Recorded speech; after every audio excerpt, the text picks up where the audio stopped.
Welcome to Cosmic Whispers, where cosmic mysteries come alive. Your journey beyond the stars begins now. In the winter of 1896, a Polish physicist working in a converted shed in Paris made an observation that would forever change our understanding of matter itself. Marie Curie held in her hands samples of pitchblende, a dark, unremarkable uranium ore that harbored an extraordinary secret. In the darkness of her makeshift laboratory, these samples emitted an eerie greenish glow, a phenomenon that seemed to defy everything scientists thought they knew about the fundamental nature of atoms. At the time, the scientific community believed atoms were indivisible, eternal building blocks of matter. They were considered the smallest possible units, incapable of change or decay. Yet here was evidence that some atoms were spontaneously emitting energy and particles, transforming themselves in the process. This wasn't just unusual, it was revolutionary. Marie Curie, born Maria Skłodowska in Warsaw, had already overcome tremendous obstacles to pursue her scientific career. In an era when women were largely excluded from higher education and scientific research, she had moved to Paris to study at the Sorbonne, where she earned degrees in physics and mathematics. Her brilliant mind was drawn to the most challenging problems of the day, and the mystery of uranium's strange behavior captured her imagination completely. Every great journey starts with a few brave explorers. Right now, Cosmic Whispers is just beginning, and your support means everything. If you enjoy unraveling the mysteries of the universe, hit subscribe, it's free, and it helps us grow this community together. The discovery that would launch Curie's groundbreaking research began with Henri Becquerel's accidental observation earlier that year. Becquerel had been studying X-rays, discovered by Wilhelm Röntgen in 1895, when he noticed that uranium salts could fog photographic plates, even in complete darkness. This suggested that uranium was emitting some form of invisible radiation without any external energy source. But Curie suspected there was much more to uncover. She hypothesized that this mysterious radiation wasn't merely a property of uranium compounds, but rather an atomic property of uranium itself. If she was correct, other elements might exhibit similar behavior. She coined the term radioactivity to describe this phenomenon, from the Latin word radius, meaning ray. Working alongside her husband Pierre, also a distinguished physicist, Marie began systematic investigations using an electrometer to measure the intensity of radiation from various materials. This instrument, invented by Pierre and his brother Jacques, could detect incredibly small electrical currents produced when radioactive particles ionized air molecules. Their initial experiments confirmed Marie's hypothesis. Pure uranium metal was indeed radioactive, and the intensity of radiation was directly proportional to the quantity of uranium present, regardless of its chemical form or physical state. This suggested that radioactivity was an intrinsic property of uranium atoms themselves, not a result of molecular interactions or external conditions. But the most intriguing discovery came when Marie tested pitchblende ore. Despite containing only about 50% uranium, pitchblende was significantly more radioactive than pure uranium metal. This could mean only one thing. The ore contained unknown radioactive elements that were even more active than uranium itself. The implications were staggering. If Marie was right, there were undiscovered elements waiting to be found, elements that challenged the very foundations of atomic theory. The glowing samples in her laboratory weren't just curiosities.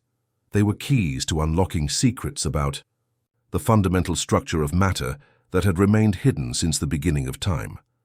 This was the moment when Marie Curie embarked on what would become one of the most important scientific quests in human history, a journey that would reveal the hidden power contained within atoms and forever change our understanding of the universe itself. The quest to identify the unknown radioactive elements hidden within pitchblende became an obsession that would consume Marie and Pierre Curie for the next 4 years. What began as scientific curiosity evolved into a Herculean effort requiring physical strength, chemical expertise, and unwavering determination. The Curies were about to embark on one of the most challenging element hunts in the history of chemistry. Marie's hypothesis that pitchblende contained unknown radioactive elements was compelling, but proving it required isolating these elements in pure form.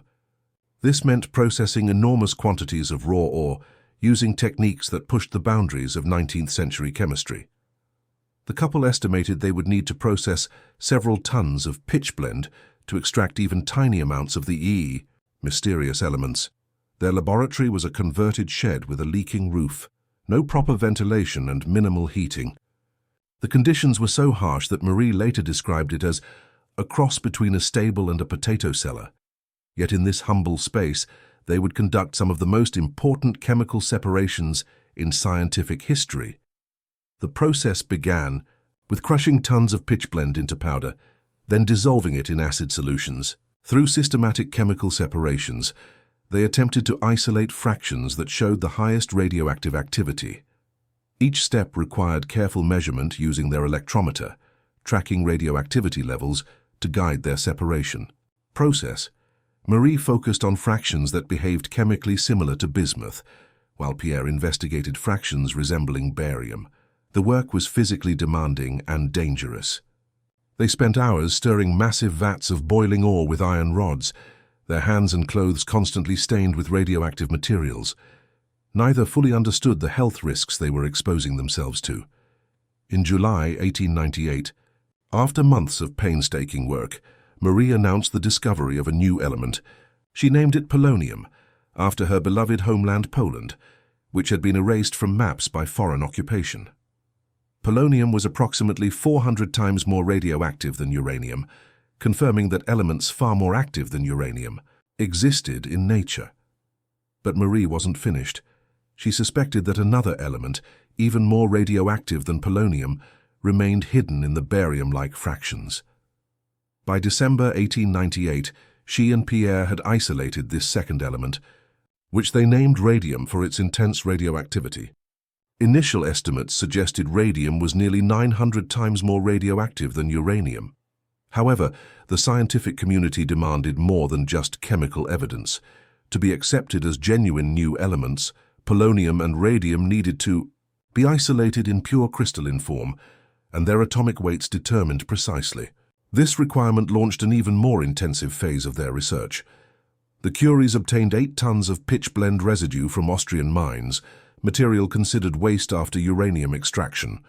Working with this enormous quantity of raw material, Marie began the systematic process of fractional crystallization. She would dissolve the radioactive barium chloride crystals in water, then allow them to crystallize slowly. The most radioactive crystals were separated, and the process repeated hundreds of times. Each crystallization cycle yielded progressively purer radium compounds, but the quantities were vanishingly small.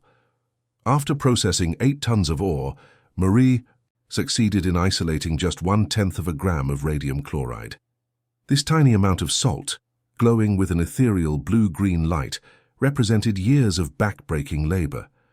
The pure radium compounds exhibited properties that seemed almost magical.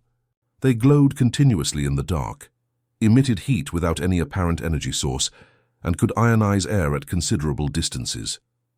Photographic plates left near radium samples became fogged within hours, and the element's radiation could penetrate through paper, wood, and thin metal sheets. In 1902, Marie finally determined radium's atomic weight as 226, providing the definitive proof that radium was indeed a genuine new element. The discovery of polonium and radium not only expanded the periodic table, but demonstrated that radioactivity was far more common in nature than anyone had imagined. The discovery of radium and polonium opened a door to an entirely new understanding of atomic behavior, but the most profound revelation was yet to come. As Marie Curie continued her investigations, she began to uncover evidence that would shatter one of the most fundamental assumptions about matter that had persisted since ancient Greek philosophy: the belief that atoms were eternal and unchangeable. For over 2,000 years, since Democritus first proposed the existence of atoms around 400 BC, scientists had accepted that these basic units of matter were permanent and indivisible. The very word atom comes from the Greek atomos, meaning uncuttable. Even after John Dalton's atomic theory in the early 1800s provided a scientific foundation for atomic concepts, Atoms were still considered immutable building blocks that could combine and separate but never change their fundamental identity. Marie's careful observations of radioactive materials began to reveal a different reality. She noticed that the intensity of radiation from her samples wasn't constant over time. Instead, it gradually decreased in a predictable pattern. This wasn't simply a matter of energy being depleted, like a battery running down. Something far more fundamental was happening at the atomic level. Working with physicist Ernest Rutherford, who was conducting parallel research in Canada, Marie began to understand that radioactive atoms were actually disintegrating spontaneously. Each radioactive atom had a probability of decaying at any given moment, transforming itself into a completely different element and releasing energy in the process. This was atomic transmutation, the conversion of one element into another, something alchemists had dreamed of for centuries but had never achieved. The mathematics of radioactive decay revealed an elegant statistical pattern, while it was impossible to predict when any individual atom would decay. Large collections of radioactive atoms followed precise mathematical laws. The concept of half-life emerged from these studies, the time required for exactly half of a radioactive sample to decay into different elements. For radium-226, the isotope Marie had isolated, the half-life was approximately 1,600 years. This meant that a gram of radium would decay to half a gram of radium in 1,600 years, then to a quarter gram in another 1,600 years, and so on, following an exponential decay curve that continued indefinitely. The implications were staggering. If atoms could spontaneously transform into other elements, then the composition of matter throughout the universe was constantly changing. Radioactive elements were literally transmuting themselves, creating chains of decay that could involve multiple intermediate elements before reaching stable final products. Marie discovered that radium decay produced several intermediate elements, including radon gas, which was itself radioactive, with a half-life of just 3.8 days.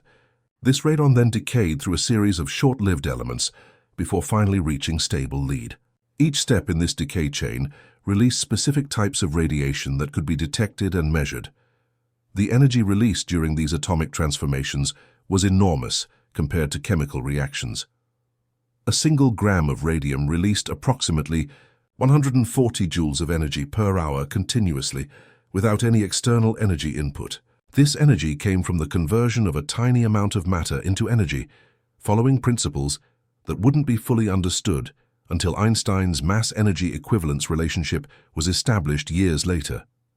Marie's research revealed 3 distinct types of radiation emitted during radioactive decay. Alpha particles were positively charged particles later identified as helium nuclei. Beta particles were negatively charged particles eventually recognized as high-energy electrons. Gamma rays were electromagnetic radiation similar to X-rays, but with much higher energy.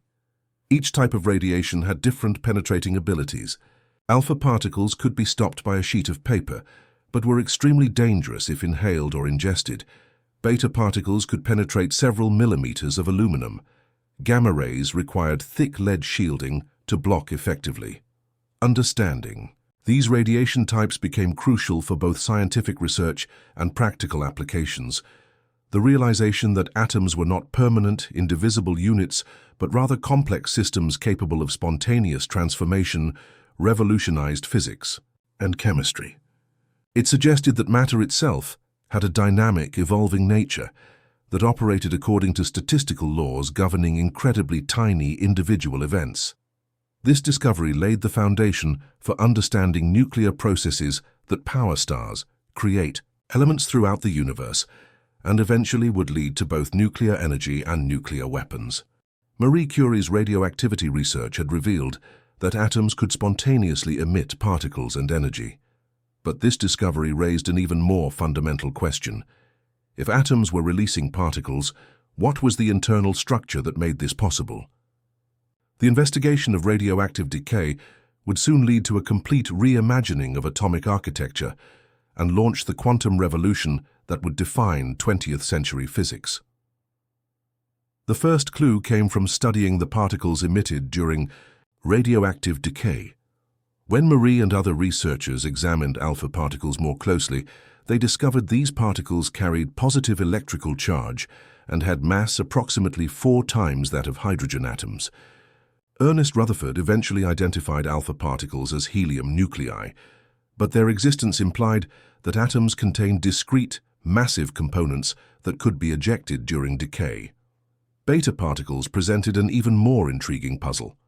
These high-energy electrons seemed to emerge from within atoms, yet atoms were electrically neutral overall. This suggested that atoms contained both positive and negative charges in some balanced arrangement. The question was, how were these charges distributed within the atomic structure? In 1909, Rutherford designed a brilliant experiment to probe atomic structure directly. His team fired alpha particles at an extremely thin gold foil, expecting the particles to pass through with only minor deflections if atoms were uniform distributions of matter, as current models suggested. Instead, they observed something completely unexpected. While most alpha particles passed straight through the foil, a small percentage were deflected at large angles, and some actually bounced directly backward. Rutherford famously described this as almost as incredible as if you fired a 15-inch shell at a piece of tissue paper and it came back and hit you. This experiment revealed that atoms had a tiny, incredibly dense core containing virtually all the atomic mass and positive charge. Rutherford called this core the nucleus and calculated it was approximately 10,000 times smaller than the atom itself. The rest of the atomic volume was mostly empty space, where electrons somehow moved around the nucleus. But this nuclear model created new problems. According to classical physics, electrically charged particles in accelerated motion should continuously radiate electromagnetic energy and spiral into the nucleus within a fraction of a second. Yet atoms were clearly stable structures that could exist for billions of years. The solution came from Niels Bohr in 1913, who proposed that electrons could only occupy specific energy levels or orbits around the nucleus. Electrons in these allowed orbits did not radiate energy, but when they jumped between energy levels, they absorbed or emitted precise amounts of electromagnetic radiation called photons. This quantized energy concept explained many puzzling observations from radioactivity research. The gamma rays emitted during radioactive decay had discrete energies corresponding to specific transitions between nuclear energy levels. Different radioactive isotopes produced characteristic gamma ray signatures, like atomic fingerprints, that could be used to identify unknown elements. Marie's spectroscopic studies of radioactive materials had revealed that atoms emitted light at specific wavelengths, creating distinct patterns of bright lines. Each element produced its own unique spectral signature, and these patterns could now be understood as electrons transitioning between quantized energy levels. The quantum nature of atomic energy also explained why radioactive decay was a statistical process. Individual atoms existed in quantum states that had inherent probabilities of decay, but the exact timing of each decay event was fundamentally unpredictable. This introduced the concept of quantum uncertainty into physics, suggesting that nature itself was probabilistic at the atomic scale. Marie's research had also revealed that some elements existed in multiple forms with identical chemical properties but different radioactive behaviors. These isotopes, as they came to be called, had the same number of protons in their nuclei but different numbers of neutrons. This discovery explained why atomic weights weren't always whole numbers and why some elements seemed to have variable radioactive properties. The nuclear model explained how radioactive elements could transmute into other elements. Alpha decay reduced the nuclear charge by 2 and the mass by 4, effectively moving an element 2 positions back in the periodic table. Beta decay converted a neutron into a proton, increasing the nuclear charge by 1 and moving the element 1 position forward. Understanding atomic structure also revealed the source of the enormous energy released during radioactive decay. The energy came from changes in nuclear binding energy, the force holding protons and neutrons together in the nucleus. When unstable nuclei rearranged into more stable configurations, The difference in binding energy was released as kinetic energy of the emitted particles and electromagnetic radiation. This atomic model provided the foundation for understanding stellar nucleosynthesis, nuclear fission and fusion, and the fundamental forces that govern matter throughout the universe. As Marie Curie continued her groundbreaking research with radioactive materials, neither she nor the scientific community fully understood the invisible danger that accompanied these glowing substances. What began as a source of wonder and scientific discovery gradually revealed itself as a double-edged sword capable of causing severe biological damage. The story of recognizing radiation's harmful effects is inseparable from Marie's own declining health and the tragic fates of many early radiation researchers. In the early years of radioactivity research, radiation was often viewed as beneficial, or even miraculous. Radium-infused products appeared in consumer markets, from luminous watch dials to radioactive health tonics marketed as cure-alls. The mysterious energy that radioactive elements continuously emitted seemed to offer endless possibilities for medicine and industry, with little consideration of potential harm. Marie and Pierre Curie worked with radioactive materials using, essentially, no protective equipment.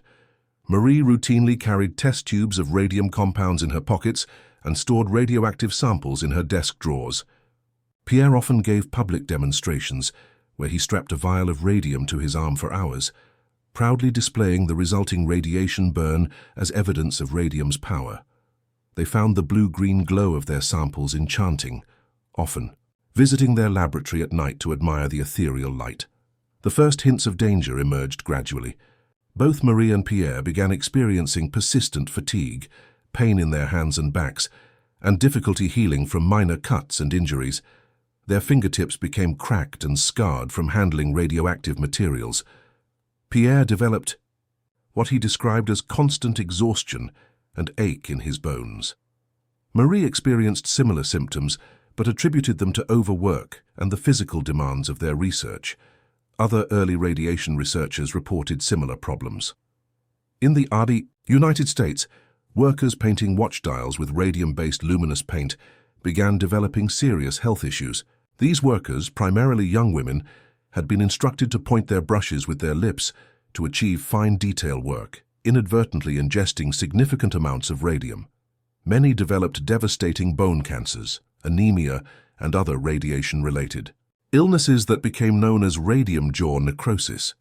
The medical community slowly began to recognize patterns linking radiation exposure to biological damage. Physicians treating cancer patients with early radiation therapy observed that while radiation could destroy tumors, it also damaged healthy tissue. Radiologists and technicians working with X-ray equipment developed skin lesions, hair loss, and other symptoms that couldn't be attributed to other causes. Marie herself became an unwitting case study in chronic radiation exposure. Over decades of handling radioactive materials, she developed severe anemia, kidney problems, and cataracts. Her hands were permanently damaged, with deep cracks and lesions that never fully healed. She suffered from constant fatigue and weakness that progressively worsened throughout her later years. The mechanism of radiation damage gradually became understood through biological research. Radiation disrupts cellular processes by ionizing atoms within living tissue, breaking chemical bonds, and creating highly reactive molecules called free radicals. These free radicals can damage DNA, proteins, and cell membranes, leading to cell death, mutations, and cancer. Different types of radiation pose different risks. Alpha particles, while easily stopped by skin or paper, were extremely dangerous if radioactive materials were inhaled or ingested, delivering concentrated energy doses to internal organs. Beta particles could penetrate several layers of skin, causing surface burns and internal damage. Gamma rays, with their high penetrating power, could damage deep internal organs and were particularly dangerous for extended exposures. Recognition of these dangers led to the development of radiation safety protocols that became standard practice. Lead shielding was implemented to block gamma radiation. Proper ventilation systems were installed in laboratories to prevent inhalation of radioactive particles. Remote handling tools allowed researchers to manipulate radioactive materials without direct contact. Dosimeters were developed to monitor radiation exposure levels. The concept of radiation dose became crucial for understanding and preventing radiation-related illness. Scientists established units for measuring radiation exposure and began correlating dose levels with biological effects. Safe exposure limits were established, though these limits were revised downward multiple times as understanding of radiation's long-term effects improved. Marie's laboratory notebooks from this period remain radioactive to this day, over a century. Later, testament to the long-lasting nature of radioactive contamination, they are stored in lead-lined boxes and require protective equipment to handle safely. Anyone wishing to view these historic documents must sign a waiver acknowledging the radiation risk. The tragic irony of Marie's story is that her pioneering research, which revealed the fundamental nature of atomic structure and opened entirely new fields of science and medicine, ultimately contributed to her own death from aplastic anemia in 1934, almost certainly caused by decades of radiation exposure. Marie Curie's discovery of radioactivity unlocked applications that extended far beyond pure scientific research, revolutionizing medicine, energy production, and our understanding of how elements are created throughout the universe. The phenomena she first observed in her converted shed laboratory would eventually power cities, treat cancer, and explain the nuclear processes that make stars shine and forge the chemical elements that compose planets and life itself. The medical applications of radioactivity emerged almost immediately after Marie's discoveries. Pierre Curie collaborated with physicians to investigate radium's effects on living tissue, leading to the first radiation therapy treatments for cancer. The intense energy emitted by radioactive decay could destroy rapidly dividing cancer cells more effectively than normal cells, offering hope for previously untreatable malignancies. Early radiation therapy was crude but revolutionary. Doctors applied radium-coated needles directly to tumors or implanted radioactive sources within cancerous tissue. While these treatments often caused severe side effects due to lack of precise dose control, they demonstrated that radioactivity could be harnessed for medical benefit. Marie herself recognized this potential, establishing mobile X-ray units during World War I that saved countless lives by enabling battlefield surgery. Modern nuclear medicine has refined these early approaches into sophisticated treatments.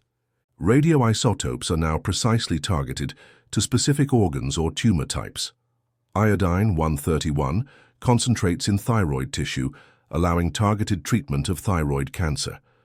Technetium-99m provides detailed imaging of organs without delivering dangerous radiation doses. Positron emission tomography, or PET scanning, uses short-lived radioisotopes to create detailed images of metabolic processes within the body. The energy applications of radioactivity took longer to develop, but proved equally transformative. Marie's research revealed that radioactive decay released enormous amounts of energy compared to chemical reactions. A single gram of uranium-235 contains energy equivalent to approximately 2.7 million grams of coal. This energy density suggested possibilities for both power generation and weapons that would reshape the 20th century. Nuclear power plants harness controlled nuclear fission, where heavy atomic nuclei split into lighter elements, releasing enormous amounts of energy. This process mirrors the radioactive decay Marie studied, but is artificially induced and controlled.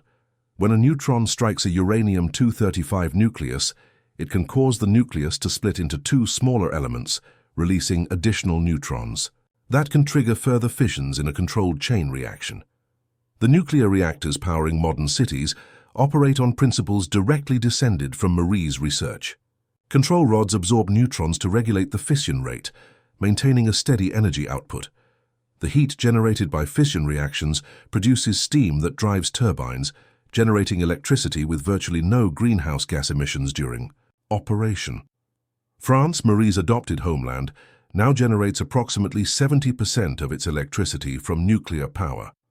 But perhaps the most profound application of Marie's discoveries lies in understanding stellar nucleosynthesis, the processes by which stars create the chemical elements that make up planets, atmospheres, and life itself. The nuclear reactions she studied in her laboratory operate on cosmic scales within stellar cores, where extreme temperatures and pressures enable fusion reactions that build heavier elements from lighter ones. Main sequence stars like our Sun fuse hydrogen nuclei into helium through a series of nuclear reactions that release the energy that makes stars shine. This process converts approximately 4 million tons of matter into pure energy every second in the Sun's core, following Einstein's mass-energy relationship that emerged from understanding radioactive decay. More massive stars can fuse progressively heavier elements through their lifetimes. Helium nuclei fuse to create carbon and oxygen.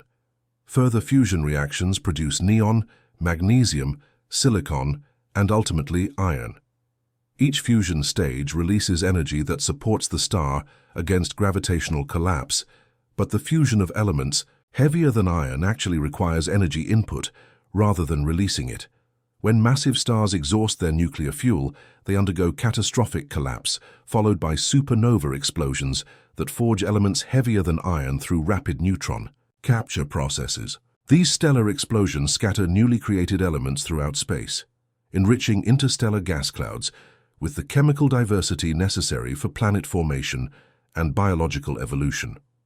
Marie's polonium and radium, along with uranium and other radioactive elements found on Earth, were created in such stellar furnaces and supernova explosions billions of years ago. The radioactive decay she observed in her laboratory represents the slow unwinding of nuclear processes that occurred in the cores of ancient stars. Neutron stars, the ultra-dense remnants of supernova explosions, continue nuclear processes under extreme conditions impossible to replicate on Earth.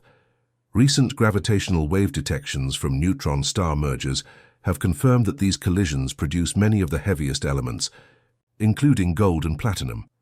Understanding stellar nucleosynthesis has revealed that virtually every atom in our bodies, except hydrogen, was forged in stellar cores and scattered by stellar explosions. Marie's research into atomic structure and radioactive decay provided the foundation for recognizing that we are literally made of star stuff, connected to the cosmic processes that have operated throughout the universe's 13.8 billion-year history. Marie Curie's investigation of radioactivity did more than discover new elements or reveal atomic structure. It launched humanity into the atomic age and fundamentally transformed our relationship with matter, energy, and the cosmos itself. Her legacy extends through virtually every aspect of modern science and technology, from the quantum computers being developed today to the nuclear reactors powering spacecraft exploring the outer solar system. The theoretical framework that emerged from Marie's research provided the foundation for quantum mechanics, which governs the behavior of matter and energy at the smallest scales. The discrete energy levels she observed in radioactive decay became central to understanding how electrons behave in atoms, leading to the development of quantum theory by Max Planck, Albert Einstein, and others.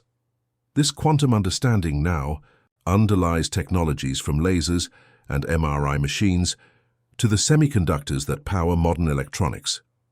Every smartphone contains multiple technologies that trace their origins to Marie's work. The silicon chips processing information rely on quantum mechanical principles governing electron behavior in semiconductors. The lithium-ion batteries, storing energy use electrochemical processes understood through atomic theory. The GPS navigation systems require relativistic corrections that account for time dilation effects related to mass-energy equivalence principles first glimpsed. In radioactive decay research, space exploration has been revolutionized by applications of nuclear science descended from Marie's discoveries. Radioisotope thermoelectric generators, or RTGS, convert heat from radioactive decay directly into electricity, powering spacecraft. Missions to the outer planets where solar panels become ineffective. The Voyager probes, now traveling in interstellar space, continue operating after more than 4 decades thanks to plutonium-238 power sources. The Curiosity and Perseverance rovers exploring Mars use nuclear power systems that would have amazed Marie. These rovers carry miniature nuclear reactors, producing electricity from plutonium decay, enabling complex scientific operations in the harsh Martian environment. Future crewed missions to Mars will likely depend on nuclear propulsion systems that can reduce travel times and provide reliable power far from the Sun. Medical applications continue expanding as researchers develop new ways to harness radioactivity for diagnosis and treatment. Targeted alpha therapy uses alpha-emitting radioisotopes attached to molecules that seek out specific cancer cells, delivering lethal radiation doses directly to tumors while sparing healthy tissue. Proton beam therapy provides precise cancer treatment using artificially accelerated particles, similar to those Marie observed in natural radioactive decay. The field of nuclear medicine imaging has evolved far beyond Marie's early observations of radium's penetrating radiation. Modern techniques like single-photon emission computed tomography, or SPECT, and positron emission tomography create detailed three-dimensional images of organ function using trace amounts of carefully designed radioisotopes. These imaging methods can detect diseases like Alzheimer's and cancer in their earliest stages, when treatment is most effective. Archaeological and geological dating methods rely on radioactive decay principles Marie first elucidated. Carbon-14 dating uses the predictable decay of radioactive carbon to determine the ages of organic materials up to 50,000 years old. Uranium lead dating of mineral crystals can measure geological ages extending billions of years into the past, providing crucial evidence for understanding Earth's history and the age of the universe itself. Climate science benefits from isotopic analysis techniques rooted in Marie's research.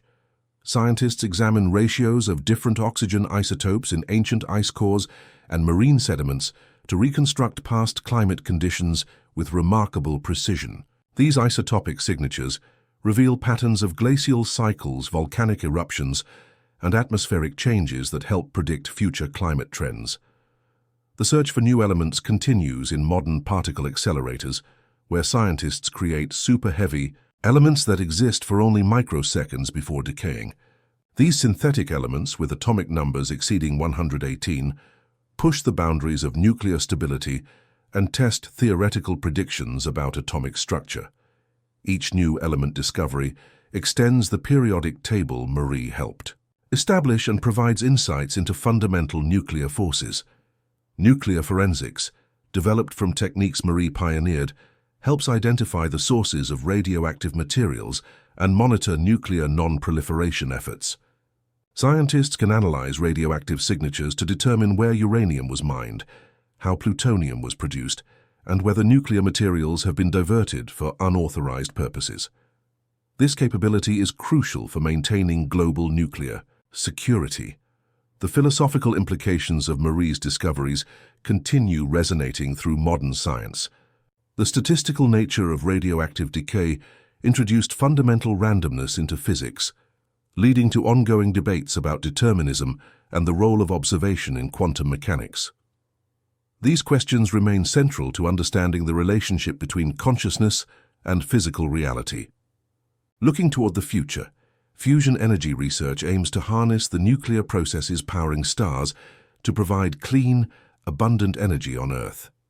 Experimental reactors, like the International Thermonuclear Experimental Reactor, or ITER, attempt to recreate stellar fusion conditions, potentially solving humanity's energy needs while eliminating greenhouse gas emissions.